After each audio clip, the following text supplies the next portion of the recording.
काजळांचे केली स्मरण होय सकल विद्याचा अधिकरण तेची मंगल श्री चरण श्री गुरु चैतन्य नमस्कार आता ओम नमो ज्ञानेश्वरा करुणा करा दया तुमचा अनुग्रह लागलो पावन झालो चराचरी बाप करी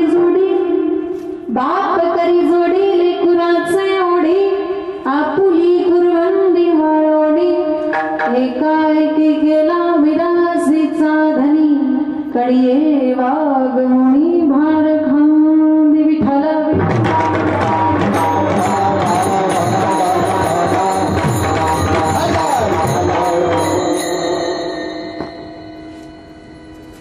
प्रस्तुत प्राप्त प्रसंगी प्राप्त स्थळी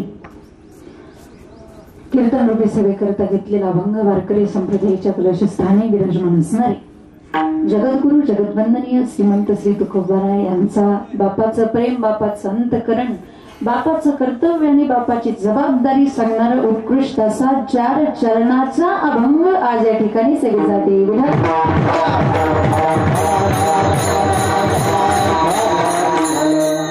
अभंगावर बोलण्यापूर्वी अल्पसा परिहार देणं महत्वाचं आहे.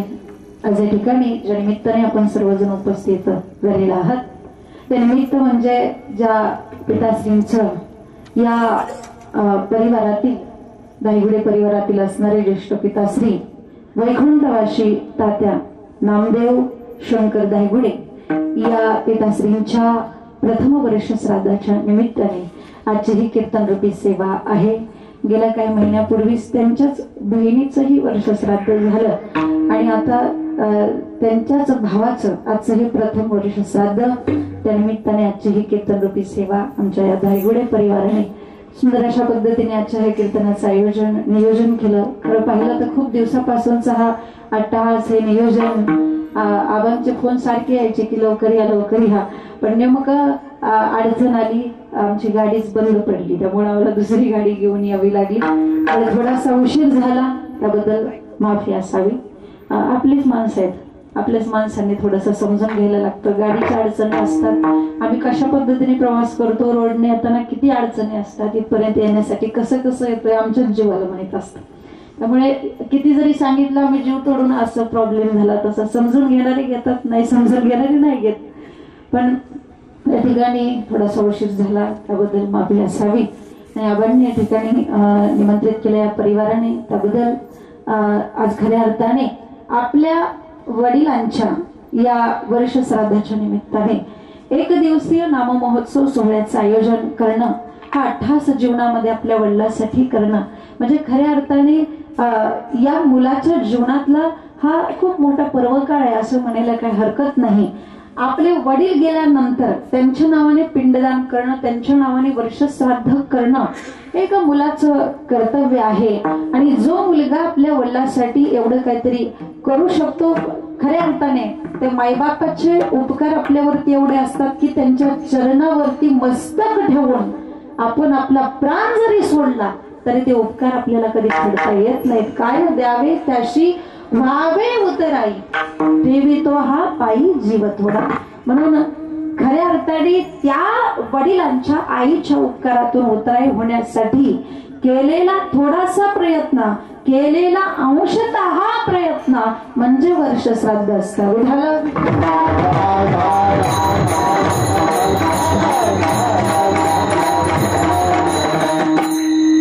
श्राद्धाच्या निमित्ताने आपण ब्राह्मण काकांना बोलवतो, त्यांच्याकडून होम पूजा सगळं करून घेतलं जातं. काही लोक म्हणतात की वर्ष श्राद्धाच्या दिवशी ब्राह्मण काकांना बोलवलं, त्यांच्याकडून पूजा करून घेतली, झालं वर्ष श्राद्ध, कीर्तन ठेवण्याची काय गरज आहे.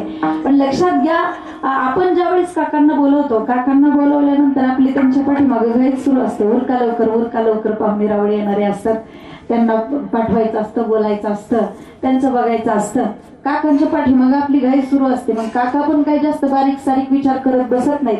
आणि मग एखादा श्लोक म्हणत असताना एखाद्या श्लोकातला एखादा रस्व दीर्घ चुकला जातो आणि त्या ठिकाणी कर्म हे चुकलं जातं. बघा तुम्ही, म्हणजे ब्राह्मणाकडून सुद्धा काही थोड्याफार चुका होतात किंवा पूजेला बसलेला जो व्यक्ती आहे त्याच्याकडून पण काही चुका होऊ शकतात. जर समजा पूजेला बसल्यानंतर त्याला शिंक आली तरी कर्म चुकलं, त्याला खोकला आला तरी कर्म चुकलं, त्याला जांभळी आली तरी कर्म चुकलं. ह्या ज्या बारीक सारीक चुका आहेत त्या भरून काढण्यासाठी कीर्तनाचा कार्यक्रम ठेवला जातो. मग कीर्तनामध्ये काय शिंक आली तरी चालते, जांभळी आली तरी, झोप आली तरी चालते, चालत नाही. कीर्तनामध्ये फक्त काय लागतो, आता दिवसाचं कीर्तन आहे त्यामुळे टेन्शन नाही बरं का. संध्याकाळचं कीर्तन म्हटल्यावर मला कीर्तनात झोप लागते आहे की नाही. परंतु कीर्तनामध्ये फक्त काय लागतो, भाव लागतो बस. भाव बळे आकळे एरवी नाकळे करताई आवळे तै साळे. देवाला फक्त भाव लागतो. देवा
आपण श्रद्धायुक्त अंतकरणाने भावरूपी अंतकरणाने या ठिकाणी उपस्थित झाला. वर्ष श्राद्धच त्याला म्हणायचं, जे वर्षाने केलं जातं आणि जे श्रद्धेने केलं जातं त्याला म्हणायचं वर्ष श्राद्ध. विठाला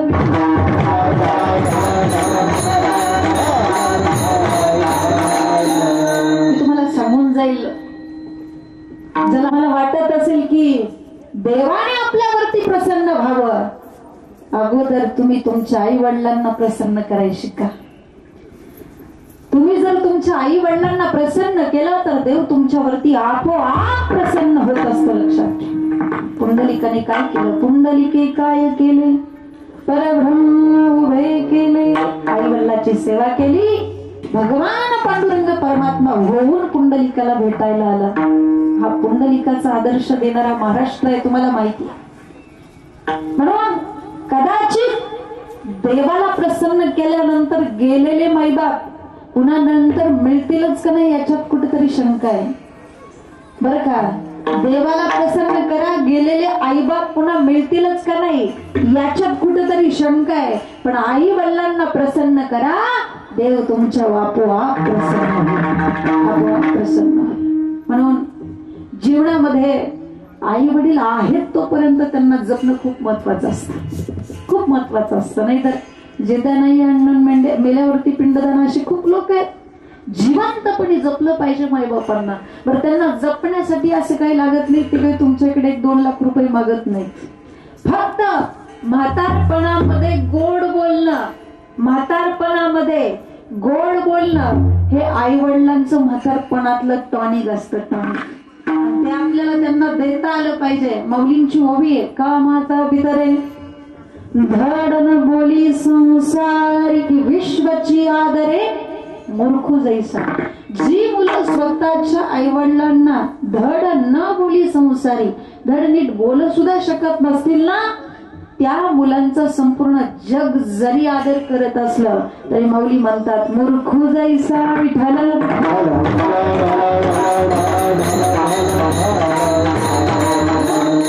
म्हातारपणामध्ये आई वडिलांना गोड बोलणं, म्हातारपणामध्ये 2 प्रेमाचे आपुलकीचे शब्द बोलणं, म्हातारपणात त्यांना मान सन्मान देणं, एवढं जर एक मुलगा आपल्या आई वडिलांसाठी करू शकत नसेल तर मला असं वाटतं की त्याच्यासारखा दुर्भागी मुलगा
काही लोक माझ्याकडे येतात, मला म्हणतात ताई आम्ही एकदा तरी आमच्या आईच्या गळ्यात पडून वडिलांच्या गळ्यात पडून त्यांना सांगायला पाहिजे होतं की आमचं त्यांच्यावरती किती प्रेम आहे. मग का नाही सांगितलं? आम्हाला काय माहिती इतक्या लवकर जातील, इतक्या लवकर त्यांचा मृत्यू होईल.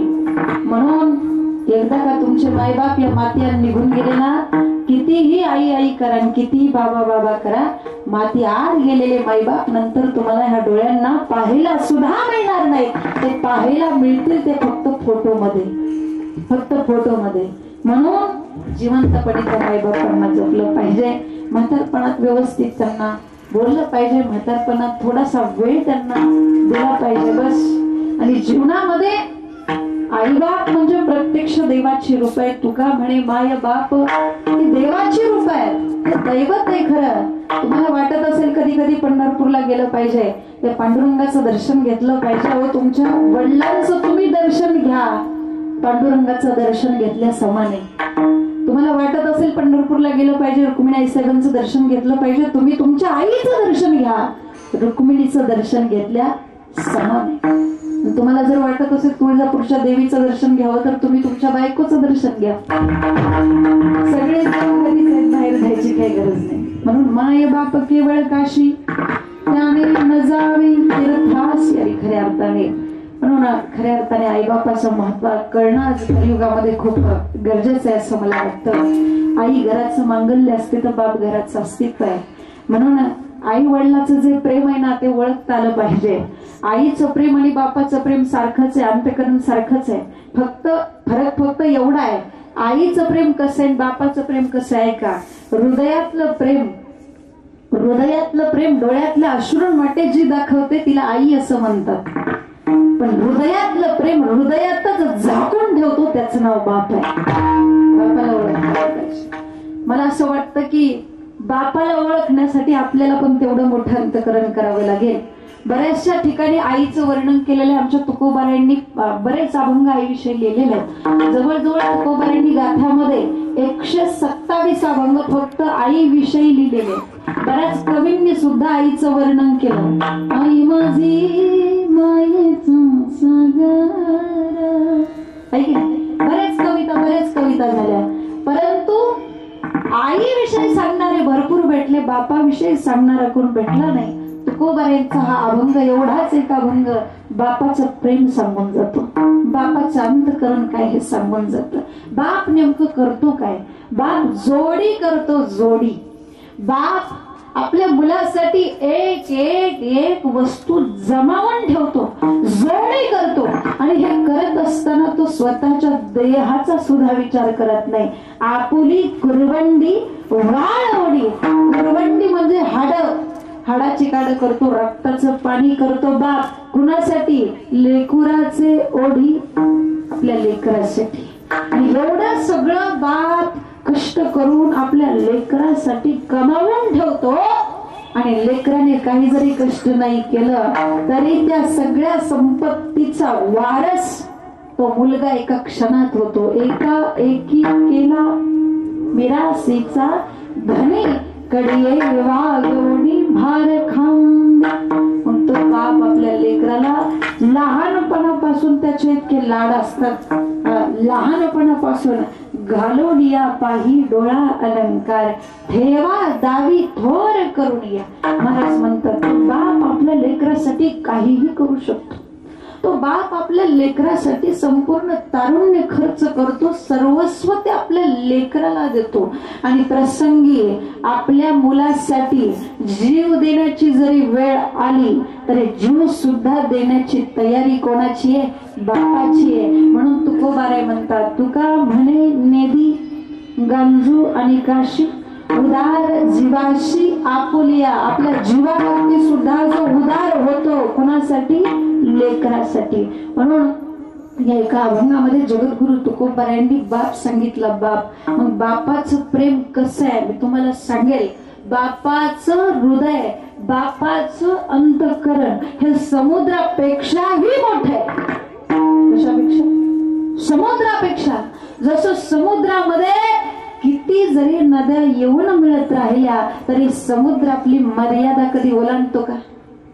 ओलांडतो नाही, त्याच्यामध्ये ताकद आहे सगळ्या नद्यांना आपल्यामध्ये समाविष्ट करून घेण्याची. अगदी त्याच पद्धतीने घरातला जो बाप आहे ना, त्या बापाच्या अंतःकरणामध्ये घरातल्या सगळ्यांचे दुःख समाविष्ट करून घेण्याची ताकद असते. पत्नीचं दुःख असू द्या, आईचं असू द्या, बहिणीचं असू द्या, मुलांचं असू द्या, सगळ्यांचे दुःख तो बाप ऐकून घेतो. पण स्वतःच दुःख मात्र तो कधीच कोणाला सांगत नाही का, आणि त्याला सांगताही येत नाही, कारण घरातला तो करता पुरुष नाही, त्याला सांगता येत. सगळ्यांचे दुःख ऐकून घेण्याची तयारी त्याला ठेवावी लागते. मला सांगा, एखादा जर चित्रपट काढायचा असेल, चित्रपट, तर चित्रपट काढण्याकरता त्या चित्रपटातली जी मुख्य भूमिका आहे, प्रमुख, ती प्रमुख भूमिका एखाद्या चांगल्या कलाकाराला दिली जाते, चांगल्या कलाकाराला. तसं ह्या मृत्यू लोकांमध्ये डायरेक्टर जो भगवंत आहे ना, त्या भगवंताने चांगल्या कलाकाराची जी भूमिका आहे ती बापाला दिलेली आहे. कुणाला? बापाला दिलेले. बाप होणं इतकं सोपं नाही, आणि आयुष्यात बापाला कधी रडता येत नाही. बघा तुम्ही, स्वतःची आई जरी वारली तरी त्याला रडता येत नाही, कारण बहिणींना आधार द्यायचा असतो. स्वतःचा बाप जरी वारला तरी त्या बापाला रडता येत नाही, कारण छोट्या भावंडांना जपायचं असतं. आणि स्वतःची पत्नी जरी अर्ध्यावरती सोडून गेली तरी पोरांकडे बघून अश्रूंवरती आवर घालावा लागतो. त्याचं नाव बाप आहे. कोणाला म्हणायचं? बाप प्रेम दाखवत नाही याचा अर्थ बाप प्रेमच करत नाही असं नाही. बाप पण प्रेम करतो. मुलामध्ये माया त्याच्या काळ्या मेघावाणी दाखविना कधी कुणा डोळ्यातलं पाणी. झिजू झिजू संसाराचा गाडा हाकला, मनामध्ये हसू जरी कणा वाकला. घडीभर तू थांब जरा, ऐकण्याची हाक करू. लई अवघड हाय गड्या, उमगाया बापर, उमगाया बापर. लई अवघड हाय गड्या, उमगाया बापर, उमगाया बापर. मुखी मुखी माया त्याची, मुखी घालवेना. लेकराच्या पायी उभा जन्म उधळीला. आधाराचं बळ जणू वाकलं भाळ. विचारीला पाचोळा, जिनरानो माळ,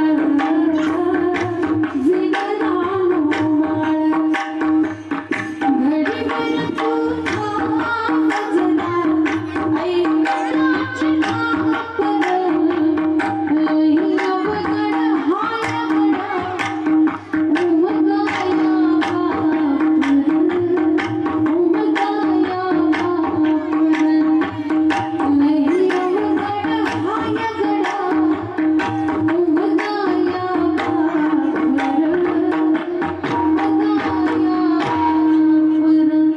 बाप समजून घेणं खूप कठीण आहे.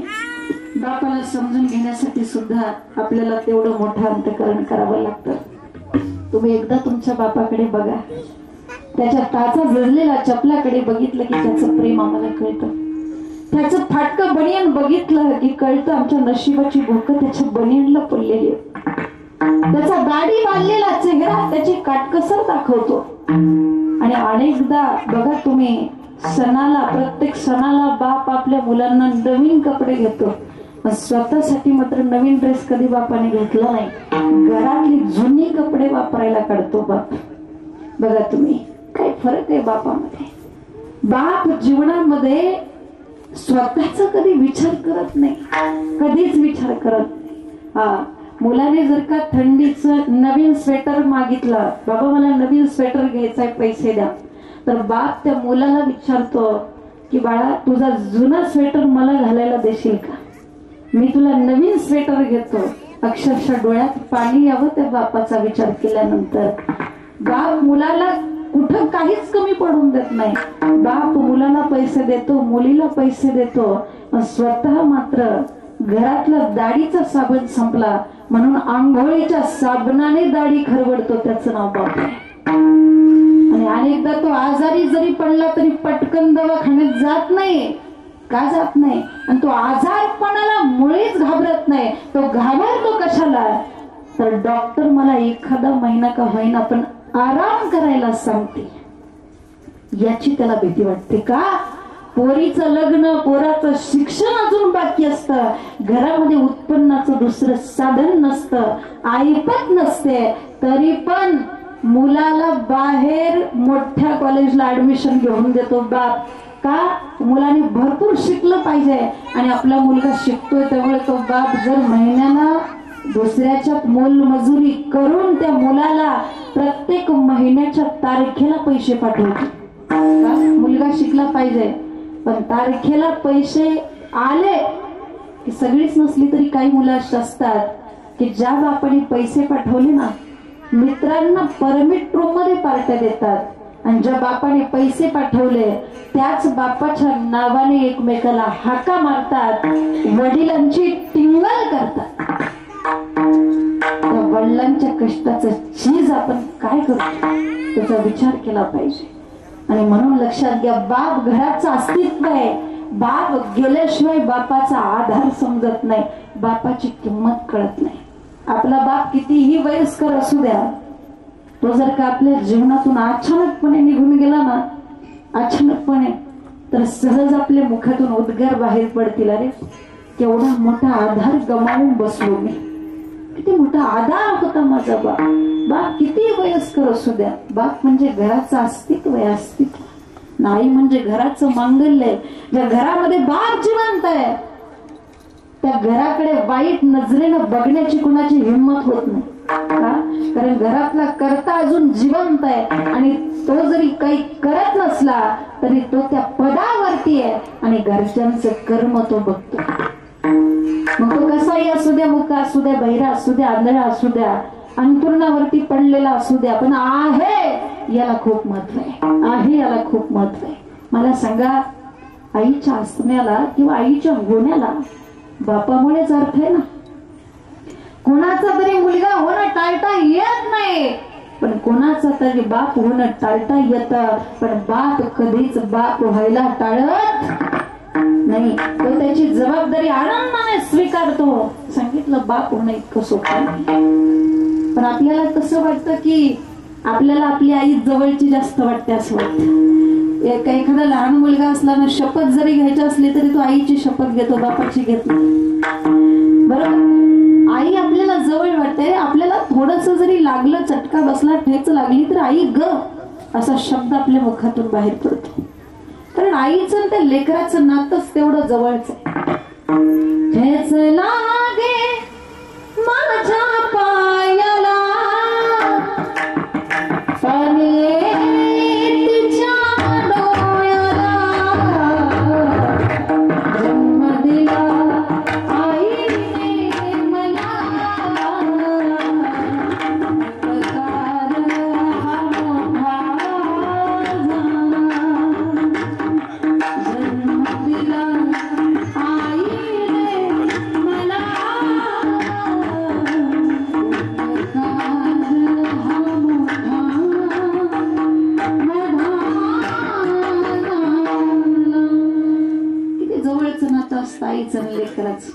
ठेच जरी लागली तर आई ग असा शब्द आपल्या मुखातून बाहेर पडतो.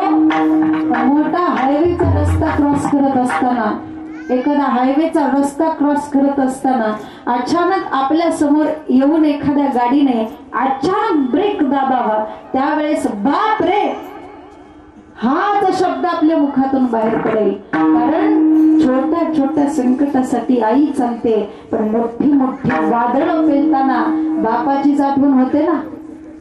लक्षात घ्या, मोठ्या मोठ्या संकटासाठी बापाचीच आठवण येते.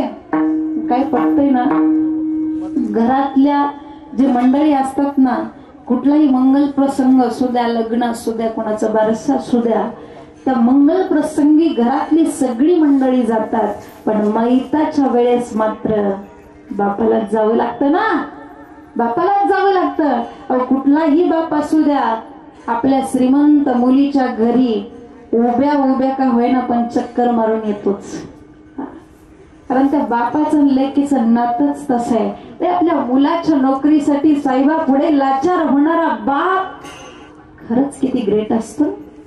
बापाचं महत्व कुणाला आणि किती कळतं.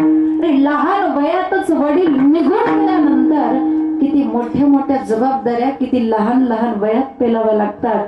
एका एका वस्तूसाठी किती तरसावं लागतं हे बाप गेल्यानंतर कळतं. आई बापाची किंमत कळते आई बाप गेल्यानंतर, पण आई बाप असेपर्यंत त्यांची किंमत करणं खूप महत्वाचे. हेच आजकाल कुठेतरी कमी प्रमाण दिसतं. आई गेल्यानंतर बाप गेल्यानंतर रडून काय फायदा, ते पाहायला ऐका परत. म्हणून जिवंतपणे त्यांच्या समोर रडा, तुमच्या बापाला मिठी मारून घ्या, तुमच्या बापासमोर तुमच्या अंतःकरणातलं प्रेम व्यक्त करा, त्या बापाला समाधान वाटेल. मेल्यावरती रडून काय उपयोग नाही. खऱ्या अर्थाने बापाची किंमत कळते, बापाची किंमत कळते ती फक्त त्या घरापासून दूर असणाऱ्या त्या मुलीला.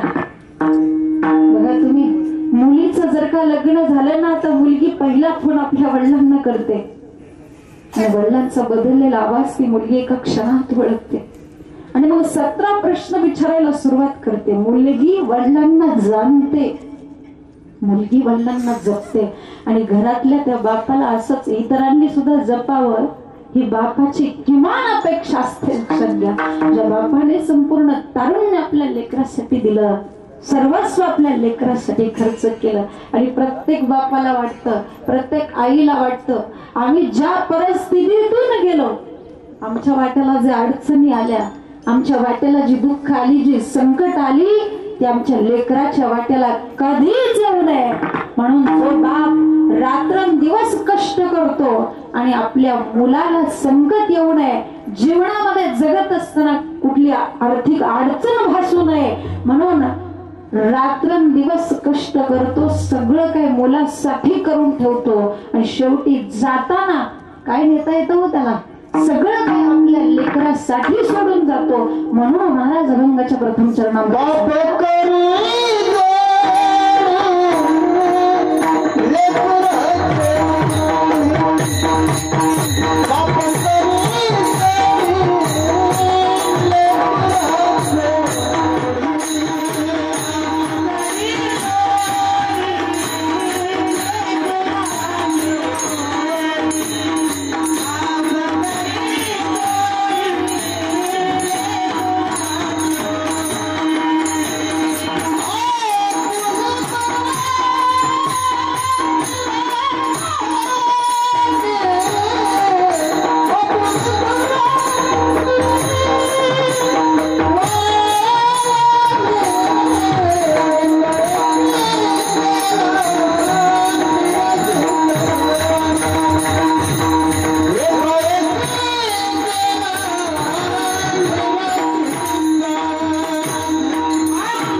पोटाचं पाणी करतो बाप, म्हणून त्या बापाला जपता आलं पाहिजे, त्या बापाला ओळखता आलं पाहिजे.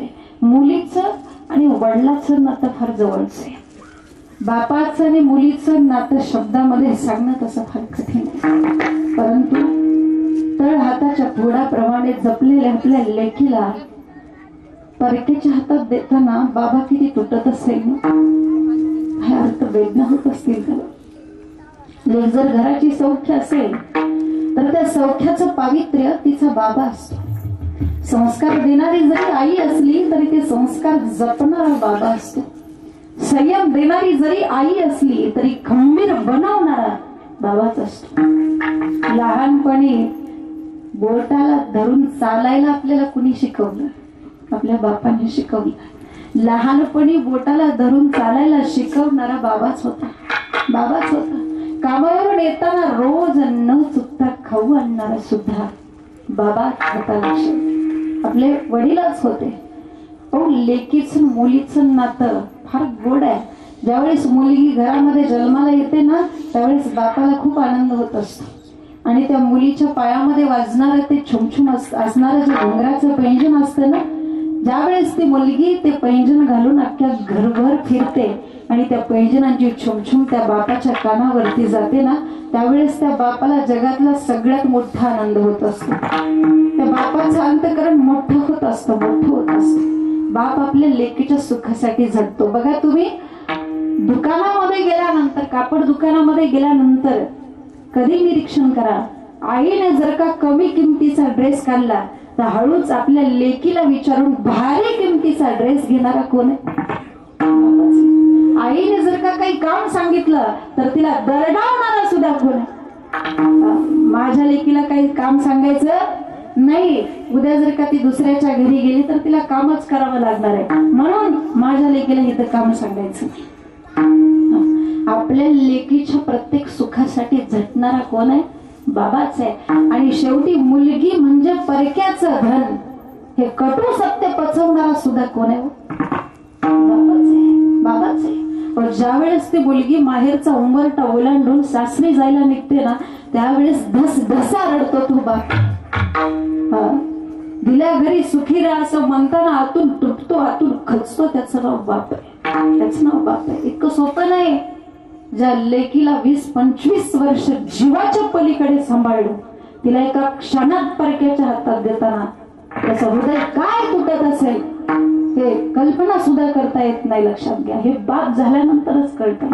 आणि खऱ्या अर्थाने आपल्या वडिलांचं मन जे ओळखते ना, ती फक्त मुलगी असते. आपल्या वडिलांच्या अंतःकरणामध्ये काय आहे, किती दुःख आहे, हे फक्त मुलगी ओळखू शकते. लग्नानंतर तिचं सगळं बदलून जातं, नाव गाव पत्ता सगळं बदलतं, पण वडिलांबरोबरच तिचं नातं कधीच बदलत नाही, कधीच.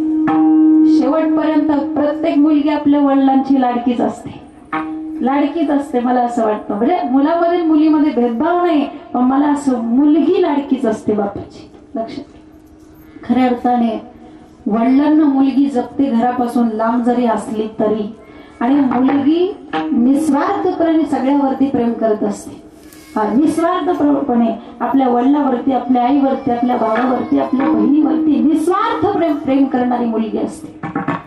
जशी जशी ती मोठी व्हायला लागते ना, जशी जशी तसं तिला कळू लागतं की हे घर आपलं नाही, हे घर आपलं नाही, ही गाडी आपली नाही, हे काहीच आपलं नाहीये. कधीतरी हे घर सोडून आपल्याला जावं लागणार आहे, निघून जावं लागणार आहे, तिला माहिती असतं. पण तरी पण शेवटच्या श्वासापर्यंत ती आपल्या घरच्यांवर प्रेम करते, निस्वार्थ प्रेम करते. कदाचित सगळे नसलं तरी काही मुलांचं स्वार्थी प्रेम असू शकतं आपल्या वडिलांवरती, प्रॉपर्टीसाठी असू शकतं. बघा तुम्ही, जर समजा एखादा मुलगा असेल, मी सगळे मुलांचं नाही सांगत, मुलगा कसं प्रेम करतो बापावरती, तो नाही 10-12 वर्षाचा तर खेळ आहे, हे गेल्यानंतर चावे आपल्याच हातात घेणार आहे. म्हणजे कदाचित स्वार्थी प्रेम मुलाचं असू शकतं, निस्वार्थ प्रेम करणारी मुलगी आहे. बाप म्हणजे काय, एका कवितेमध्ये फार सुंदर वर्णन आलेलं आहे. आता फक्त बापच सांगायचं आहे. अभंगामध्ये महाराजांनी बाप सांगितलंय, त्यामुळे मी सुद्धा बापच सांगणार तुम्हाला. एका कवितेमध्ये फार सुंदर वर्णन केलेलं आहे. बाप स्वाभिमानी बाना, बाप कणकर कणा, त्याच्या हृदयात सुद्धा लाजा रुची संवेदना.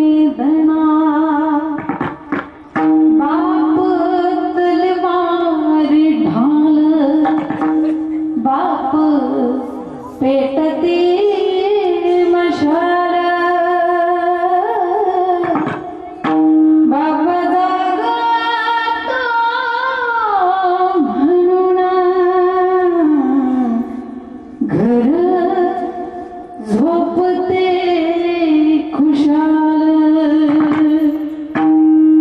बाप घराचा तो पाया, बाप म्हणजे घराचा पाया असतो. पाया आणि घराचा पाया कसा पाहिजे हो? घराचा पाया मजबूत पाहिजे ना, भक्कम. घराचा पाया जर का निकृष्ट दर्जाचा असेल ना तर ते घर कोसळल्याशिवाय राहत नाही. म्हणून बाप म्हणजे घराचा पाया आहे आणि आई म्हणजे घराचा कळस आहे. पण दुर्दैव असं आहे, घरावरती झळकणारा कळस आपल्याला दिसतो, पण ज्या पायावरती तो कळस उभा राहिलेला आहे त्या पायालाच आम्ही विसरून जातो. याचं दुर्दैव आहे. बाप घराचा तो पाया, आई कळसा त्यावर, जेव्हा घरचा तो हा पाया, तेव्हा कोसळते घर. तेव्हा मात्र ते घर कोसळल्याशिवाय राहत नाही, जेव्हा तो पायाच खचून जातो. बाप कसा असतो? कसा असतो बाप? बाप म्हणजे कसा, जसा पाण्यातला मासा, ज्याच्या डोळ्यातला थेंब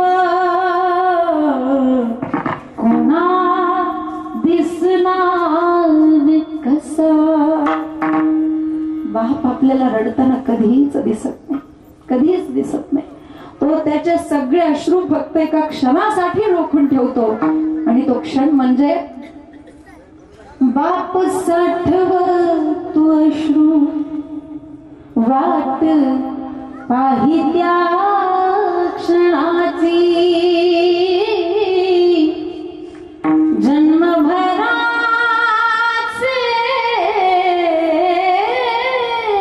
रडतो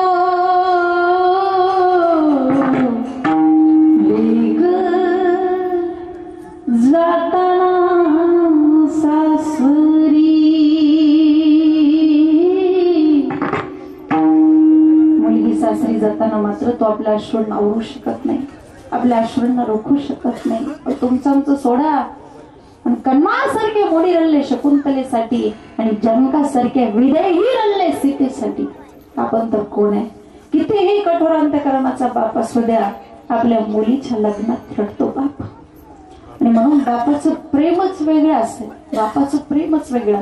आई बघा तुम्ही, आई आपल्या लेकराला कडेवरती घेते, पण बाप आपल्या लेकराला कुठे घेतो? खांद्यावरती घेतो, खांद्यावरती, खांद्यावर.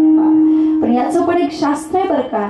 याचं शास्त्र असं आहे, आई आपल्या लेकराला कडेवरती घेते कारण तिला असे वाटतं की जे मला दिसतंय ते माझ्या लेकराला सुद्धा दिसावं. काय वाटतं? जे मी पाहते, जे मला दिसतंय ते माझ्या लेकराला सुद्धा दिसावं, म्हणून आई आपल्या लेकराला कडेवरती घेते, पण बाप आपल्या लेकराला खांद्यावरती घेतो. कारण त्याला असं वाटतं की जे मी पाहू शकत नाही, जे मी बघू शकत नाही, जे मला दिसू शकत नाही ते माझ्या लेकराला दिसावं. म्हणून बाप आपल्या लेकराला कुठे घेतो? खांद्यावरती घेतो, खांद्यावरती. प्रसंगी कडेवरती घेईल, खांद्यावरती घेईल. ज्या बापाने आपल्याला कडेवरती खांद्यावरती घेऊन रानामध्ये कष्ट केलं, शेतामध्ये कष्ट केलं, मजुरी केली, तो बाप आपल्या लेकराला शेवटी एका क्षणामध्ये आपण कमवलेल्या सगळ्या संपत्तीचा वारसदार करून टाकतो. बापाचं उदारत्व आहे, हे बापाचं प्रेम आहे. आणि म्हणून महाराज अभंगाच्या द्वितीय चरणातून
महाराजांनी बापाचं कर्तव्य सांगितलं, बापाची जबाबदारी सांगितली की एकदा का मुलगा मोठा झाला की सगळा कारभार कुणाच्या हाती देणे, आपल्या मुलाच्या हाती दिला पाहिजे. बघा तुम्ही दशरथ राजाचं उदाहरण मी तुम्हाला सांगेल.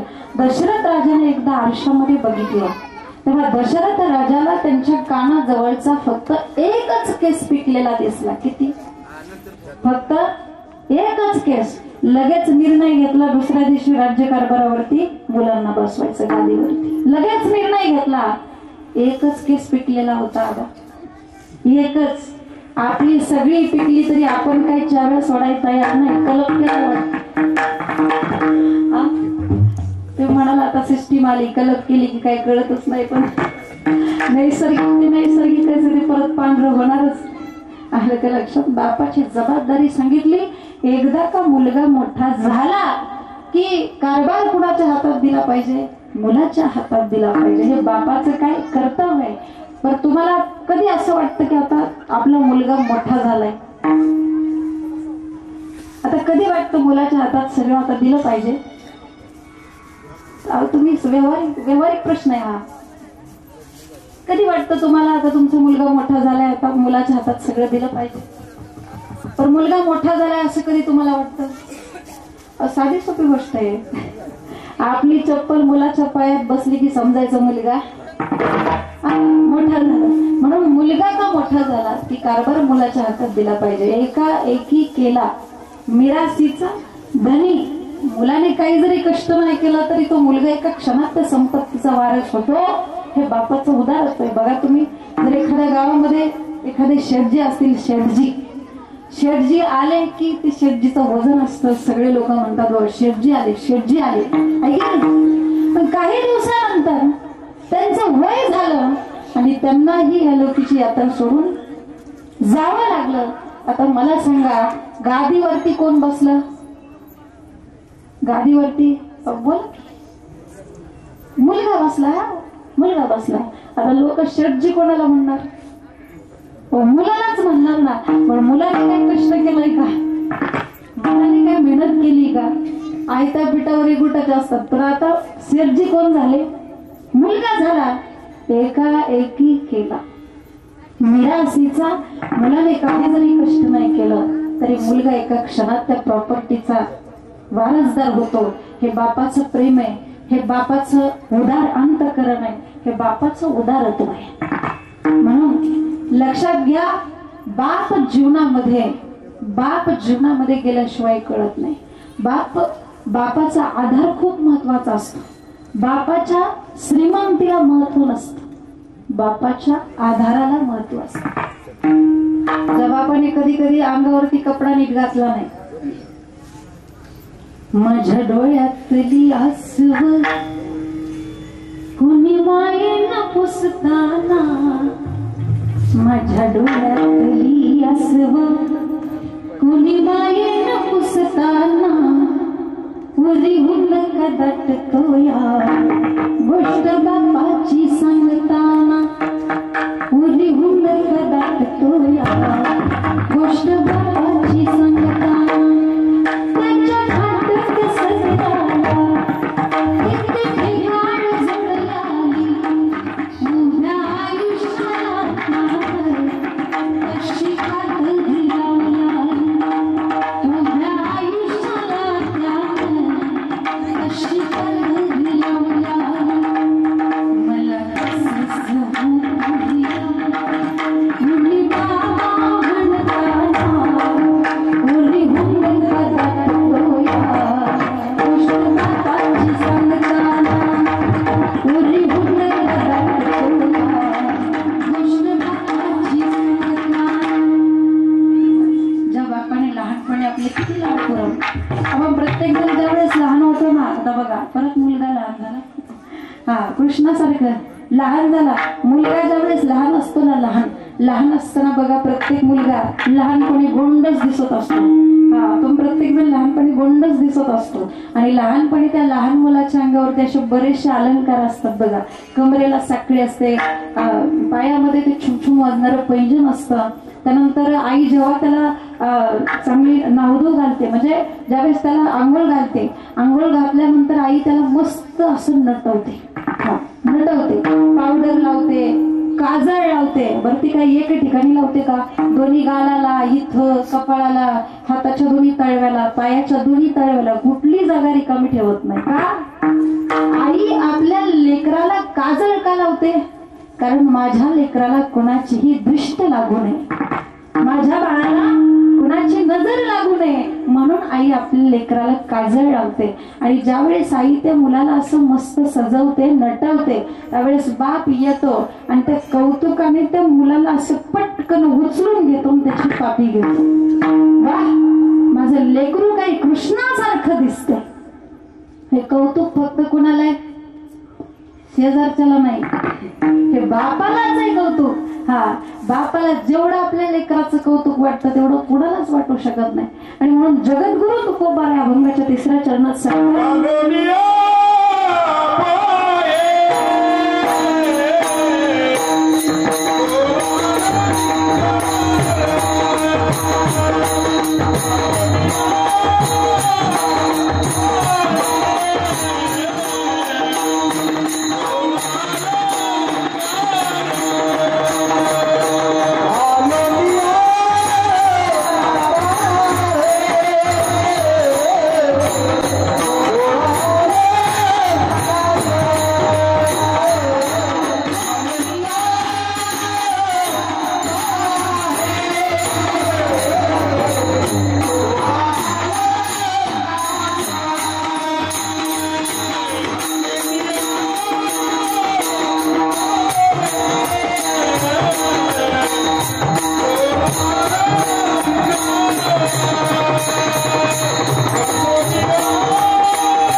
फुलं वाटले असते तर बरं झालं असतं. वाटून द्या फुलं.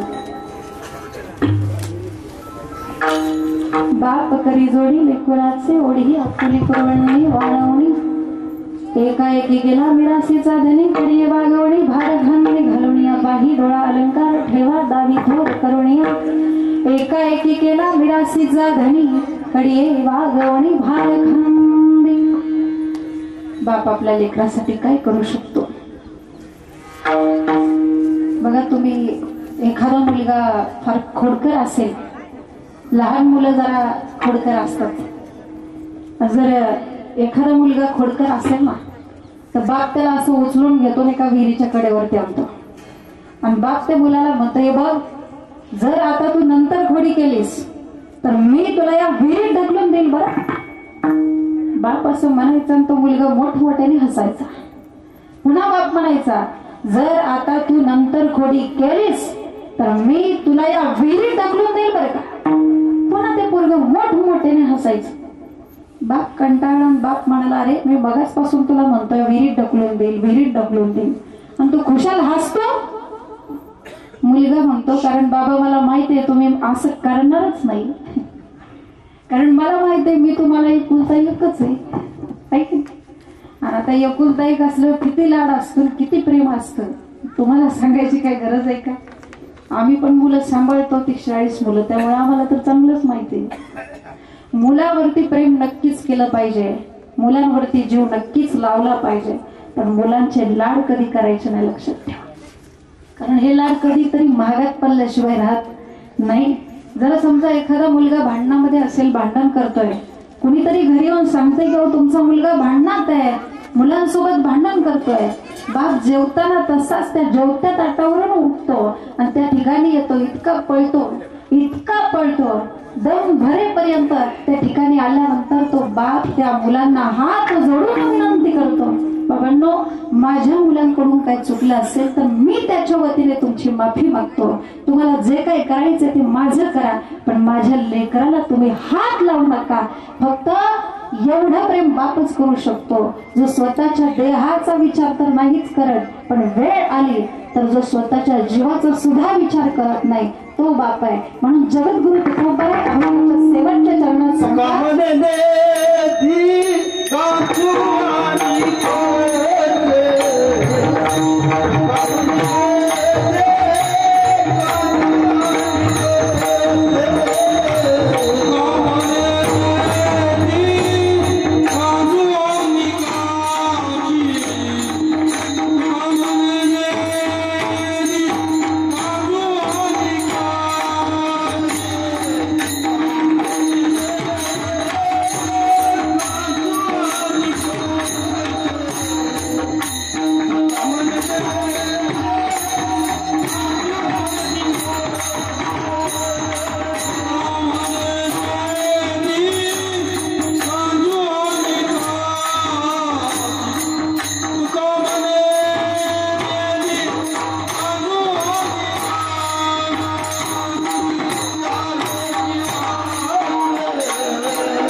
बाप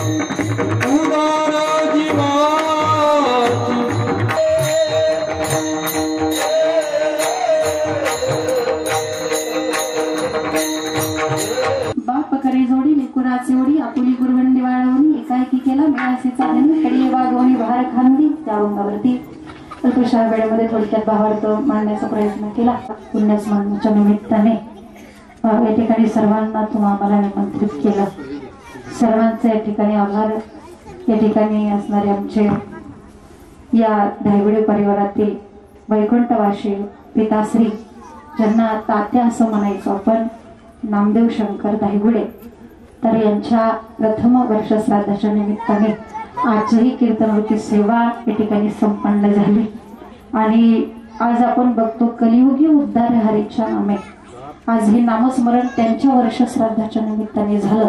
त्यामुळे त्या भगवंताला एकच विनंती करायची, आजच्या कीर्तनाचा, आजच्या नामस्मरणाच्या पुण्याचा जो संचय असेल तो तात्यांना प्राप्त व्हावा आणि त्यांचा पुढचा जन्म जो आहे तो मनुष्याचाच असावा. चांगल्या घरामध्ये त्यांना जन्म प्राप्त व्हावा हे आपण सर्वजण त्या ईश्वर चरणी प्रार्थना करू. फुलाच्या माध्यमातून ते भावपुष्पांजली आपण त्यांना अर्पण करू. या ठिकाणी एक छोटासा फुलाचा अभंग होईल. पुंडली कवरदास गजर झाल्यावर सर्वांनी फोटोच्या दिशेने पुष्पवृष्टी करायची आहे. आरतीचं ताट पण तयार ठेवायचं आहे. खाली बसून टाकता फुलं का उभं अभंग झाले उभे राहून. विठ्ठल जय जय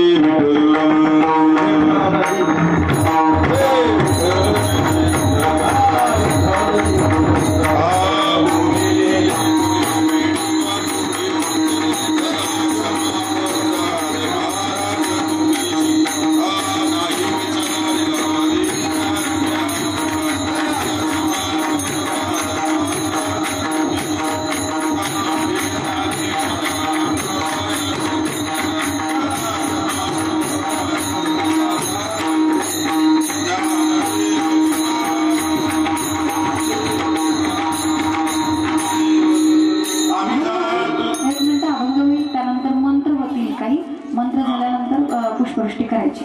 आम्ही जातो तुम्ही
भगवतो महापुरुषस्य विश्वादेवरादि विष्णुपदे नमः। श्री भगवतो महापुरुषस्य विश्वादेवरादि विष्णुपदे श्री शीतवरादे जम्बूद्वीपे रामावतारे भरतावतारे लक्ष्मीशया देवती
ज्ञानेश्वर महाराज की जय। सर्व पाहुणे मंडळी ग्रामस्थ मंडळींना सूचना आहे, जरा खाली बसून घ्या सर्व. जीवन महाराज दायगोडे यांचा या ठिकाणी सन्मान होतोय.